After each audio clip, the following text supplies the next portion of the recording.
Okay.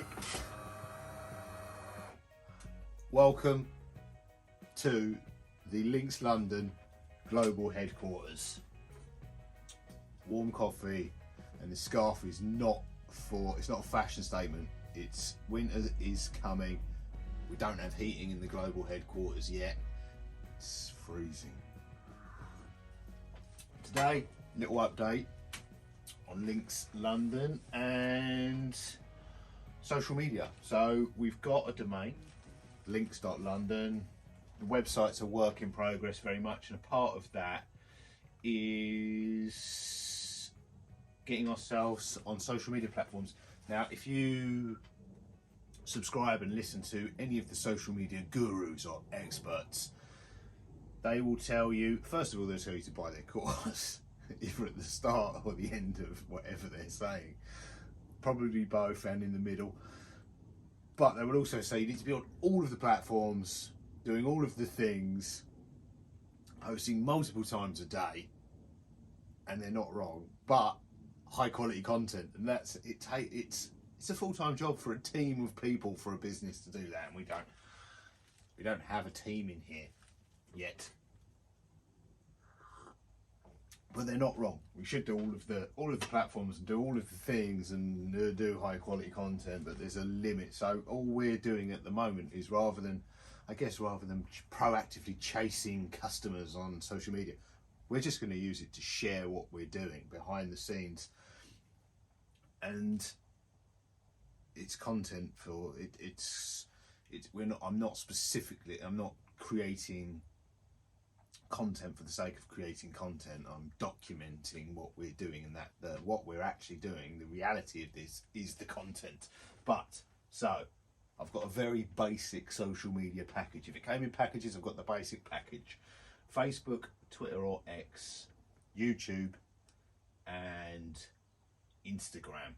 Now, the thought process behind that is because those ones are it's very easy to adapt the content we're creating for the website to fit on those platforms, because all of these different platforms have different popular formats. So we've got Adobe. I've got Adobe on the computer. I've got Adobe on the phone, which is it's expensive compared to free apps that do similar things, but it's good in as much as that you can take, for instance, if we took a product image, which is what I've been working on most recently, and I'll show you the latest one.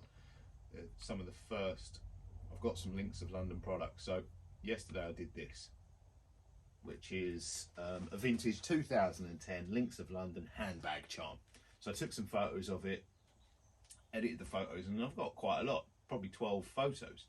So they can be edited. Now all of those photos can go onto, now I've taken those photos for product pictures for the website. That's what I've done with it. But it's very easy to they can go straight as they are into Instagram, albeit adding a filter or what have you, because that actually helps on the phone. If you add a filter, it saves it prominently.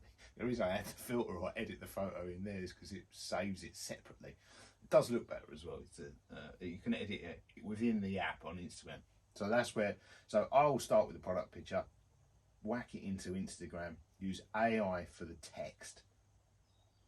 I'll just tell AI what I've got pictures of, and it will and how many pictures I've got, and it will generate the captions. You can even actually get it, if you had the team of people working on this, you can get it to write specific captions geared for each different platform. It's phenomenal. It's replaced that job, copywriter for social media. Now you need a prompt writer, and that will replace hundreds of copywriters.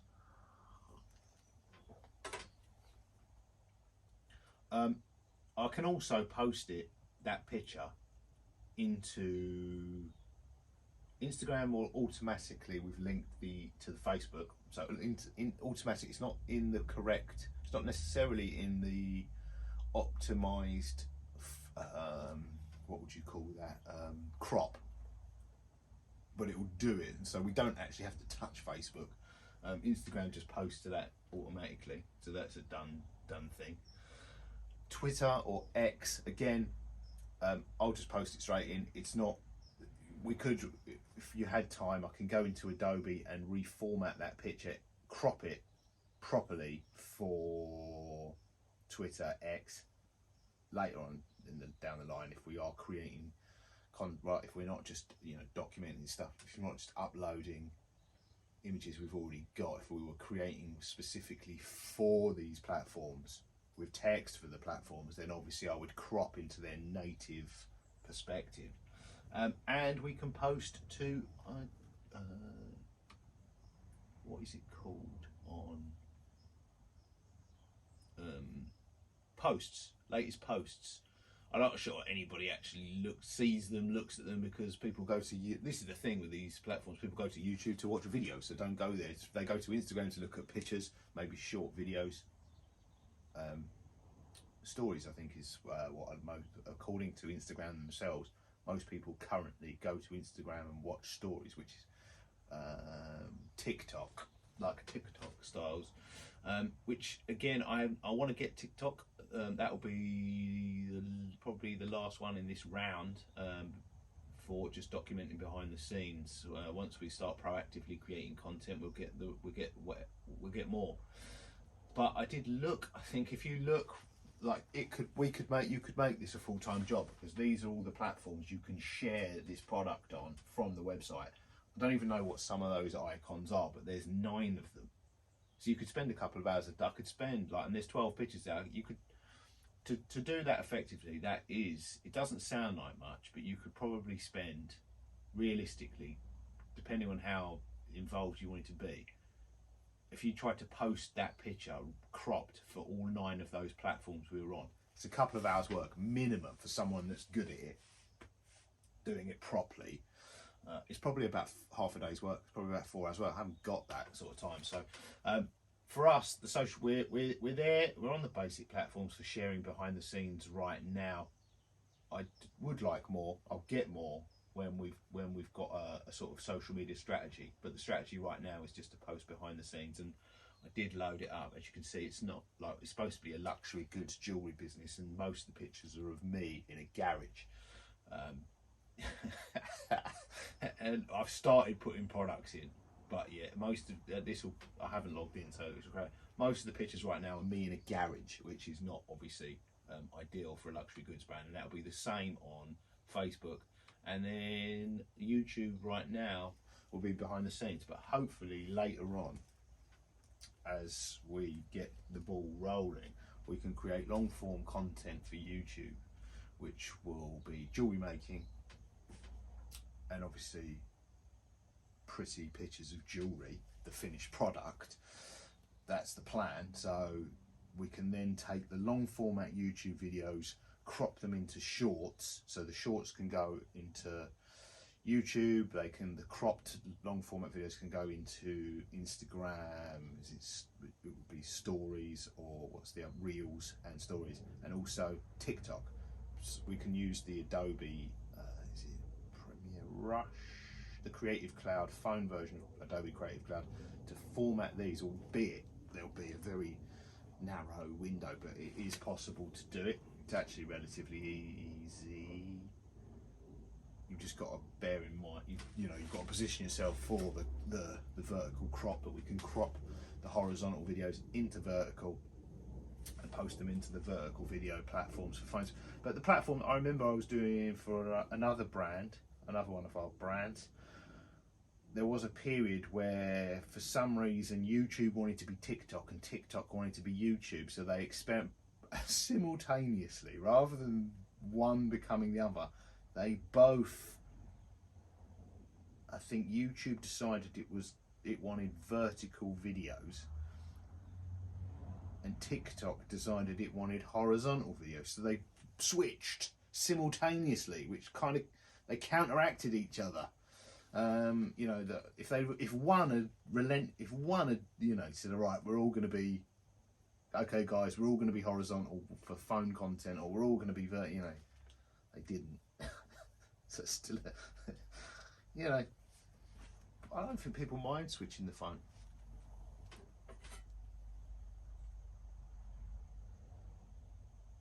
I don't think they mind. I think people are becoming used to watching short form content vertically, and if they want to watch long form content, you see people on public transport with the phones like that, watching with headphones in, watching movies. I'm guessing, or watching people play Minecraft or something. But yeah, so that is it. Little update. We're on social media. Short term, sharing behind the scenes. Actually, long term, we'll be sharing behind the scenes too. But for all there is for now, we're sharing behind the scenes. Pretty pictures of me in the garage. The product pictures are starting to come as we're loading in the stock, but we're not actually manufacturing yet. That'll come in a few weeks' time, depending on what the outcome of obtaining the IP for Links London is. No news is good news right now, so that seems to be progressing in a positive way. So we'll either be restoring him with, we will either be only restoring and repairing vintage Links of London pieces like this one, which has been professionally cleaned and is now, or will be when the website goes live, for sale. So that's a 2010 charm. If we get the go ahead with the IP, there will be little to stop us then recreating that. I think it'd actually be quite cool to, rather than trying to make them look brand new, is actually vintage. So with dents, like, because that's worn. I've got it here. It won't come out on camera. It didn't come out. I couldn't get. It looks too good in the pictures. I couldn't get the dents and what have you. I don't know how good these castings looked in the first place. Probably not brilliant. They were highly polished to cover a multitude of sins. But it's not that there's any porosity in them. But I'm just not sure how good the masters were. Like, I don't think this was. What I mean by that is I don't think this was ever mirror finished. It was bright polished, but not mirrored. And I quite like that. We could get actually worn, used. I could actually vulcanise that, and actually recreate a worn charm. But anyway, I'm thinking ahead.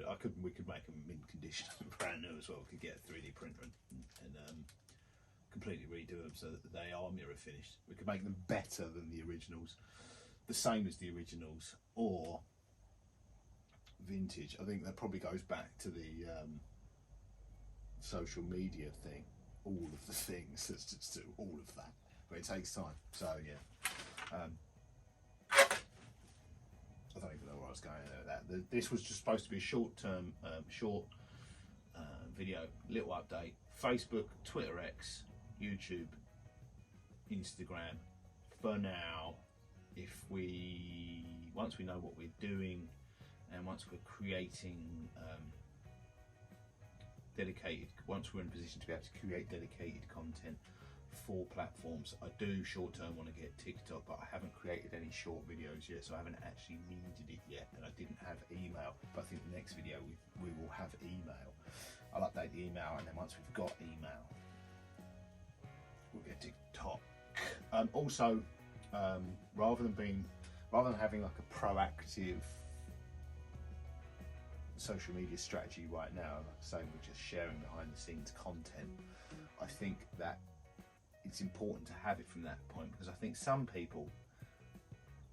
potential customers will just click on them, will actually find you first and then go and have a look at what you're up to. And if they click on the link and it's just a casino, or buy my gambling court, it's completely unrelated, it never been updated, it's a red flag for the potentially being a dodge. They just like to see relevant, regular content. Can give customers some peace of mind. Very easy to gain that, because you just link to someone. If you were making a a clone or a dodgy website. You just link it to the official social media. But still, it's still that's why I think a lot of people would look. So rather than us gaining customers or potential customers or website visitors from a social media, I think it will actually be traffic going the other way. They will find us and our products first, and then use it to see if we're somewhat legit and stalkers. So anyway, if you go to the website, this video, by the time this video is live, the website will be live. I don't know what the links are. There'll be Links London, there'll be Facebook, Twitter, Links London something. I've come up with the names. They're pretty good names. I think the only one I couldn't get Links London on was Twitter X, and that's just, but it's Links London X or something like that. But yeah, the links are there. They're at the bottom of every page on the website, including the home page, which is subject to change. So yeah, check us out on there. Like, subscribe, push all the buttons, do all the things. And I'll see you in the next one. Toodles.